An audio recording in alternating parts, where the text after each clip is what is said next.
Trump says military is locked and loaded and North Korea will regret threats. Bridgewater, NJ.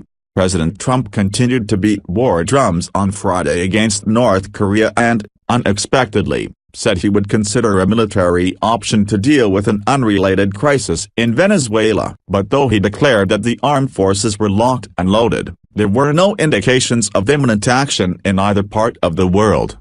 For all the bellicose language emerging from the president's golf club in Bedminster, NJ, the United States military was taking no visible steps to prepare for a strike against North Korea or Venezuela. The Pentagon reported no new ships being sent toward the Korean peninsula or forces being mobilized, nor were there moves to begin evacuating any of the tens of thousands of Americans living in South Korea. The juxtaposition between the heated words and the lack of apparent preparation suggested that Mr. Trump may still be counting on a resolution to the standoff with North Korea as it works to develop a nuclear arsenal capable of reaching the United States. After escalating his rhetoric against North Korea twice on Friday, Mr. Trump emerged from a late afternoon meeting with his national security team offering a somewhat more restrained message, vowing to give diplomacy a chance.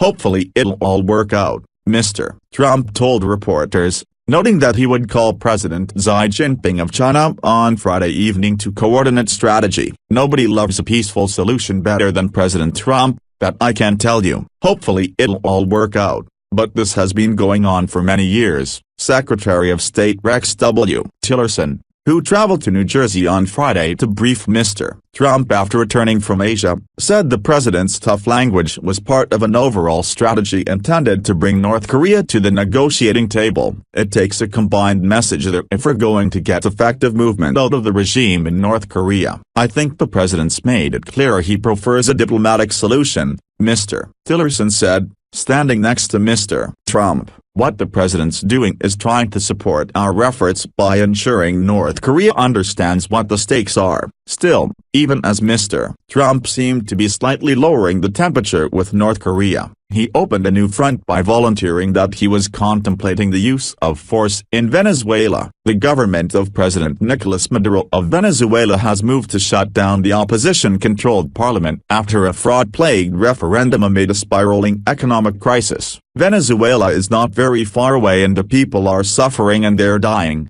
Mr. Trump said. "We have many options for Venezuela, including a possible military option if necessary." Just a day earlier, Mr. Maduro told delegates in Caracas he wanted to meet with Mr. Trump, possibly at the annual United Nations General Assembly in New York next month.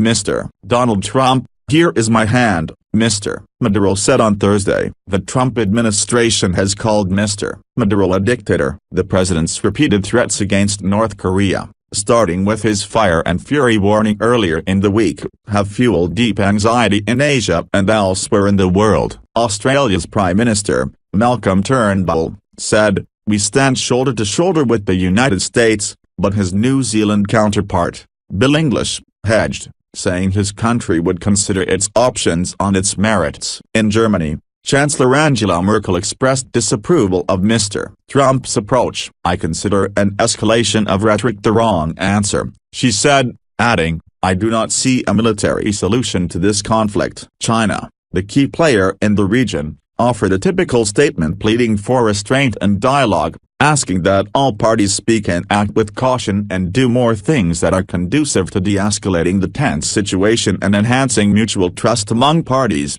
rather than relapse into the old path of showing assertiveness and escalating tensions, as the foreign ministry put it in a statement. Global Times, a stridently nationalistic state-run tabloid in Beijing, published an editorial calling on Chinese leaders to make clear that they would not stand behind North Korea if it waged an attack against the United States and the Americans retaliated, but would oppose unprovoked American aggression. China should also make clear that if North Korea launches missiles that threaten U.S. soil first and the U.S. retaliates, China will stay neutral, The editorial said, if the U.S. and South Korea carry out strikes and try to overthrow the North Korean regime and change the political pattern of the Korean peninsula, China will prevent them from doing so. Mr. Trump started the morning with a Twitter message saying the American military was locked and loaded for conflict should North Korea act unwisely.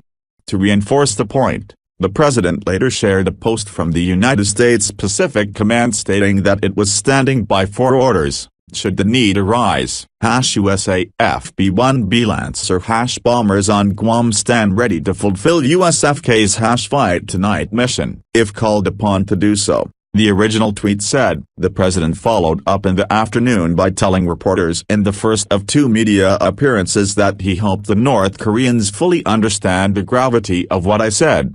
He singled out Kim Jong-un, the North Korean leader, saying that Mr. Kim has gotten away with destabilizing the region for too long. This man will not get away with what he's doing, the president told reporters before the late afternoon meeting with Mr. Tillerson, Nikki Haley, the ambassador to the United Nations, and Lieutenant Gen. H.R. McMaster, the National Security Advisor. If he utters one threat in the form of an overt threat or takes action against the United States territory of Guam or against America's allies, he will truly regret it, and he will regret it fast. As a practical matter, Mr. Trump's comments do not necessarily indicate a change in military readiness. The motto of American forces based alongside Allied troops in South Korea has long been "ready to fight tonight," mainly a slogan emphasizing preparedness rather than a statement of hostility. United States Navy officials said Friday that despite Mr. Trump's heightened rhetoric, the Navy has not repositioned any ships near the Korean peninsula, nor were there any plans to, which would be a prelude to an American strike. The business-as-usual posture from the Pentagon does not necessarily mean that the American military is not ready to strike North Korea,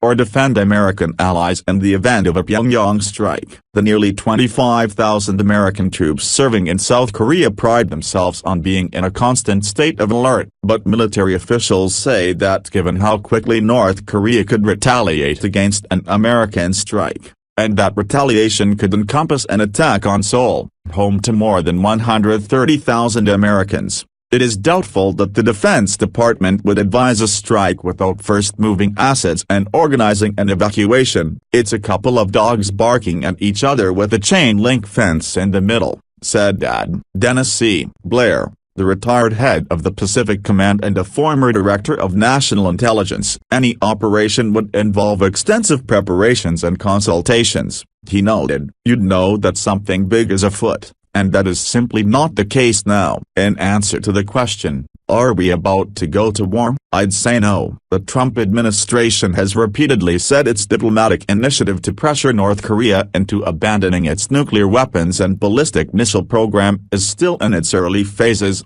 with much work remaining to be done. Mr. Tillerson also has said that the United States was open to talks if North Korea stopped the series of missile tests that have rattled the region in recent weeks. If Mr. Trump was hoping his sharp warnings would provoke a response from China, he chose an odd moment. Chinese leaders, including Mr. Xi, are largely focused on domestic politics. Top officials have gathered at Baidahe, a seaside retreat more than 170 miles east of Beijing, to map out a once every 5 years leadership reshuffle of the ruling Communist Party to take place this fall. Bonnie S. Glazer, a senior advisor for Asia at the Center for Strategic and International Studies in Washington, said Chinese leaders would probably conclude that both Washington and Pyongyang are dangerous and unpredictable. It's unlikely that Xi will seek support from his colleagues for greater cooperation with an unpredictable U.S. president, she said. Analysts said that Beijing's role in resolving the current crisis might be limited. It's unclear Beijing would have much of a role right now beyond their usual platitudes calling on all parties to exercise restraint, said Illy Ratner, a senior fellow at the Council on Foreign Relations. Neither Washington or Pyongyang is interested in the diplomatic solution Beijing has put on the table.